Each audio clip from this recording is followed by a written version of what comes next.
আরও খারাপ পরিস্থিতি সৃষ্টি করতে নাশকতাকারীরা ঘাপটি মেরে আছে বলে মন্তব্য করেছেন আওয়ামী লীগ সাধারণ সম্পাদক ওবায়দুল কাদের।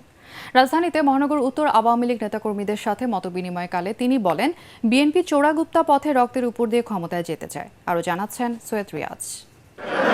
টানা কয়েকদিনের অস্থিতিশীল পরিস্থিতি কাটিয়ে ওঠার পর রাজধানীর তেজগাঁওয়ে জেলা আওয়ামী লীগ কার্যালয়ে ঢাকা মহানগর উত্তরের কয়েকটি থানার দলীয় নেতাকর্মীদের সাথে মতবিনিময় করেন দলের সাধারণ সম্পাদক ওবায়দুল কাদের। মাননীয় প্রধানমন্ত্রী এ সকল সন্ত্রাসী কর্মকাণ্ড ক্ষতিগ্রস্ত পরিবার সময়ে দায়িত্ব মাননীয় প্রধানমন্ত্রী নেবেন মর্মে তিনি দৃঢ় প্রত্যয় ব্যক্ত করেছেন। রাজধানীতে বিটিভি, মেট্রো রেল সহ স্পর্শকাতর স্থাপনায় নাশকতা পূর্ব পরিকল্পনার অংশ মন্তব্য করে ওবায়দুল কাদের বলেন, বিএনপি সম্প্রতি কমিটিতে যে রদবদল করেছে তাতে উদ্দেশ্যমূলকভাবে চিহ্নিত সন্ত্রাসীদের পদ পদবি দেয়া হয়েছে।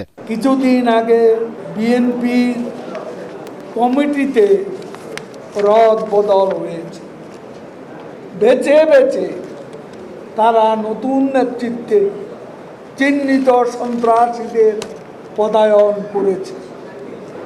এই হামলা পরিচালনার জন্য তাদেরকে পরিকল্পিতভাবে নিয়োগ করা হয়েছে।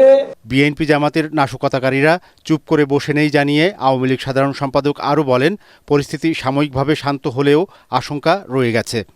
মির্জা ফখরুলের মিথ্যাচার থেকে আজকে মনে হয় তারা মুখে শেখ ফরিদ বগলেই তারা ঘাপটি মেরে বসে আছে।